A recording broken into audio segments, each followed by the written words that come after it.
I'm Kate Jackson, founder of TableCrowd. We're a community for entrepreneurs and professionals where you can meet people relevant for your business in a relaxed way over dinner.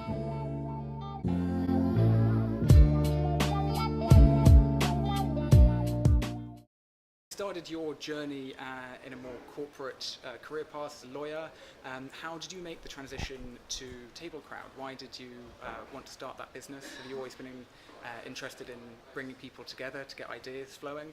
Yeah, well, I'm quite fascinated by the online to offline trends and the full cycle that's done, kind of happened with how people connect now. So if you kind of go back 15 years, everyone has had real world relationships. All their relationships were face to face. You go back 10 and there was this trickle towards online lives and building up online profiles. And then there was a surge towards that. People now have, thousands of online connections. But what we're seeing now is that people are only really getting value from the connections that exist in real life. They're the people they phone, they're the people that support them, they're the people that add value to their business lives. And having hundreds and thousands of online profiles is a little bit pointless if you don't make them real. And that's kind of what TableCrowd's all about and what we've done.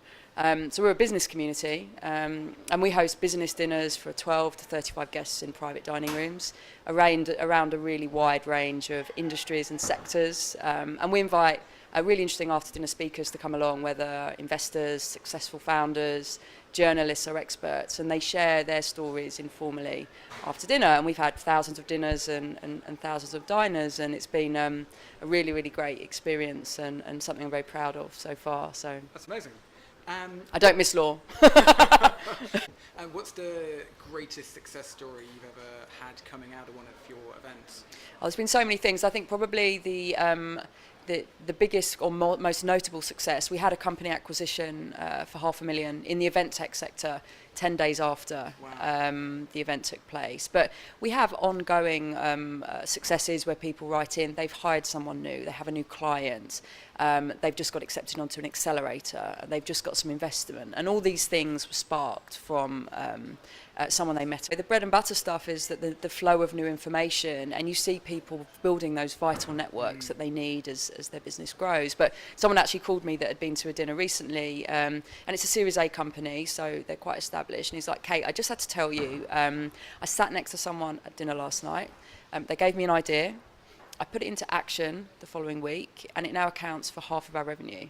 Wow. So, I mean, we hear a fraction of the stories and the feedbacks, but, you trace back all the good things to someone you've met in real life and a conversation you've had, and we just want more and more of that to happen, and that's what we're focused on. So, in your experience of starting, running businesses, are there any key lessons that you've learned, kind of pieces of advice you'd give to your younger self or to anyone else who was looking to start?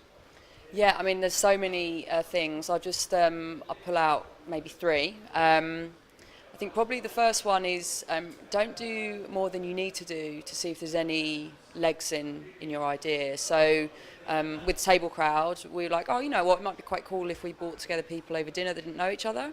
So we just did that. We used some Facebook events, and we just invited some people that we knew that didn't know each other to see if they'd come to a restaurant, and they did. And we then did it more regularly, invited more people. But we hadn't built anything by this point. We hadn't invested any money other than setting up a Facebook event. We just did it to see, right? Because there's no point building something if you can do that early test. So I think do the minimum possible to test is the first thing. I'd say the second one is be really clear on what you don't know. And that sounds a bit strange, but people are very at home focusing on the things they know. So, my background was law. So for me, when I first started, that's what I knew well, and I was putting a lot of effort into making sure we dotted all the I's and crossed the T's, but it's kind of irrelevant. And the thing I didn't know that well was kind of marketing, and really I should have been focusing on the thing that I didn't know rather than the thing I know. And you might not be able to plug that gap yourself. It might be that you need to get people to help you, but it's identifying what you can do and what you should be doing early on. And I think the third thing is get advice. as early as possible. We took quite a while with my very first business to actually identify the importance of getting good advisors. You know, you could sit there for ages troubling over a problem, or you could just phone someone that's done it 10 times before who would just tell you what they did or what they should have done. So I think getting good advisors at the start is the third thing I suggest. But there's so many things I could say, but I'll stop at 3. Finally, have you got any personal tips or tricks for when you're working on the move? You work here at Huckletree co-working space, but where do you work when you're not here? You know, how does your life stay productive? Yeah, I think so. I love Huckletree. It's a perfect place for TableCrowd to be. I also have an office at home, so I like to spend a day a week at home. So in terms of productivity, exercise is really important for me, so always kind of build that in, so a break from the intensity of work. When it comes to organisation, I live by Wunderlist. That's an organisation app that we use within the team, and I use it personally as well. And I've actually governed and structured my life by David Allen's book, Getting Things Done, which is just tremendous. But I think really in terms of tips for organisation, I think people believe that they're either born organised or they're not, and that's a load of rubbish. People need to allocate time for organisation. It's a job like any other, and if you don't actually build time into your day or week to organise, then you won't be organised. You know, at the most basic level, it's writing stuff down and remembering to check a list. Like, that's the most basic level of organisation. So for me, like, as I say, I'm always on the move. My office is in my bag. And with Nomo, everything has its place and where it should be. I like how it looks, but also I know when something's missing. So yeah, so everything has its place. I have my laptop, I have my keyboard, my notepad. So it means you don't forget anything, which is great. So it's practical, everything's neat and compact, and I like it. Awesome. Thank you so much.